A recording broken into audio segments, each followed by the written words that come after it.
Hello and hi again to Dr. English YouTube channel. This is Dr. Monfi, a PhD in Applied Linguistics, and I've been teaching English for many years now. Today's lesson is about relative clauses. Relative clauses. These are a group of words that include a subject and a predicate or verb, normally, all right? Well, let's talk about clauses in the first place. What are clauses? We have independent or main clauses versus dependent or subordinate clauses, all right? Well, independent or main clauses can form or constitute an independent sentence. Well, they come in the form of a sentence. But dependent or subordinate clauses cannot be used alone. They are only a part of a sentence, a larger sentence, which is the main clause or independent clause. So normally, relative clauses are a part of a larger sentence, all right? It's a chunk of a sentence, a portion of the main clause, the major, actually, sentence, right?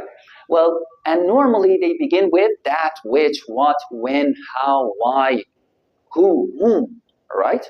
Well, you might have seen some of these relative pronouns in the WH question words, like why, like how, like when, like what time, you see, or which, right? Excluding that, of course. Well, that is another story, of course, where we can ask a question beginning with WH question words, but the same words or similar words can be used in relative clauses, actually introducing the relative clauses. Well, I gave you 3 examples only, but there are millions of examples out there. You can refer to grab books or to your teacher or to somebody who knows English, like a native English speaker, and ask him or her for more information. Well, or you can also watch movies and listen to podcasts and see how they are made, how they are formed and constituted. For example, one of them, looks like this. He is the man. This is a sentence per se, all right, in and of itself. And I saw him. Right? He is the man. I saw him. There are 2 sentences. But we can mix them up into one sentence. We can boil both of these sentences down to one sentence. There, we have to use a relative clause. A relative pronoun introducing or beginning a relative clause. Like, he's the man I saw. He's the man I saw. Without him, I don't use him here. Instead of him, I use either who or that, or it's quite optional. You can leave it out. Why? Because it is the object of this sentence. As you can see, I is the subject, verb, saw, and then him is the object. If both of these, the man is the same as him, which is the object, it functions as the object. So one of them can be dropped out. Actually, it is not dropped out. We use who or that instead of that person. Right? So it is, this relative pronoun, who or that, or even nothing, can be used in order to refer to the same person as him, because we are describing this person through the relative pronoun.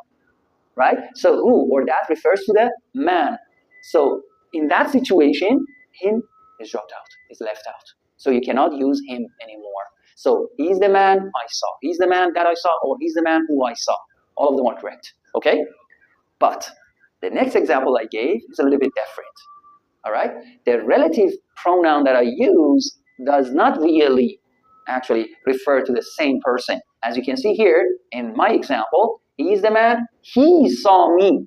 Me is not the man, he is the man, right? So he is the man is repeated through the subject.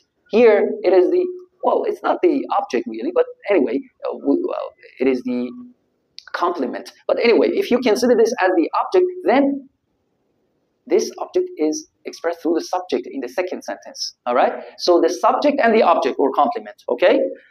They are not these are the same people, but not me, which is the object. Now, the sentence coming out of these 2, the product would be, he is the man who or that saw me. He saw me. I didn't see him. Right? So, he is the man, he saw me. All right? He's the man who saw me.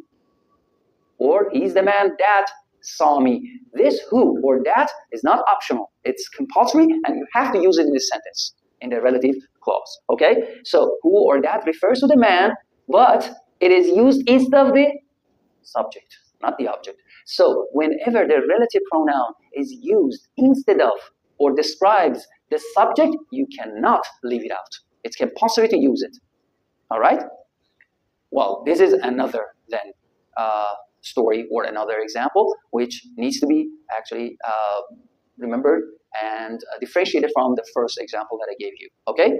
Now, here is another example without using him or who or that, all right? Whether it is used as a subject or object, all right? Some movies are not good for kids. Some movies are rated, actually, like plus 18, plus 20, or something like that, or plus 13, so they're not good for kids, all right? Many adults love those movies, who love watching them, okay?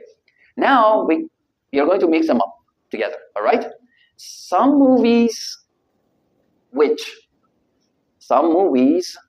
well, I put the relative clause in the middle of the sentence.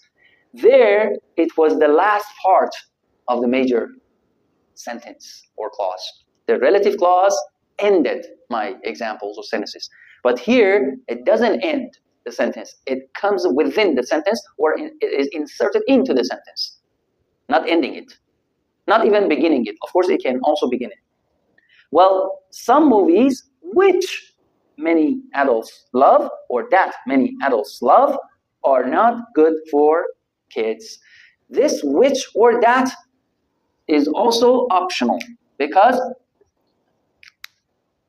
it describes the movies, which or that describes the movies, right? Many adults love because it comes again instead of the object of the sentence because many adults love the movies. Instead of the movies that we drop out here, we use the relative pronoun, which or that.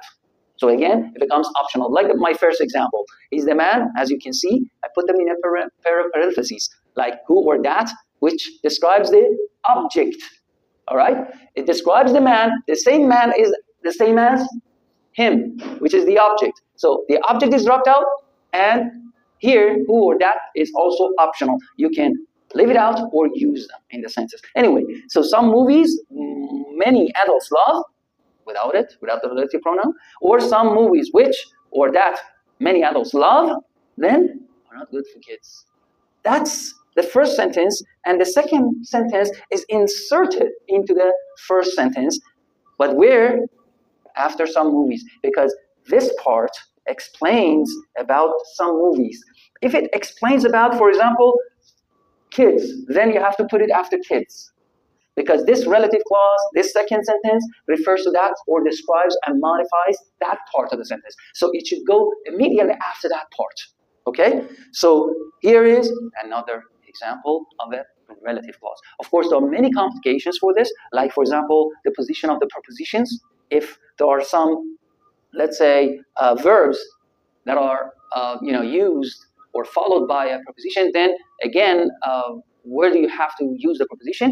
That's another story. So if you have any questions or comments, let me know what you think in the comments below. Thank you very much for watching again, and don't forget to give us a thumbs up.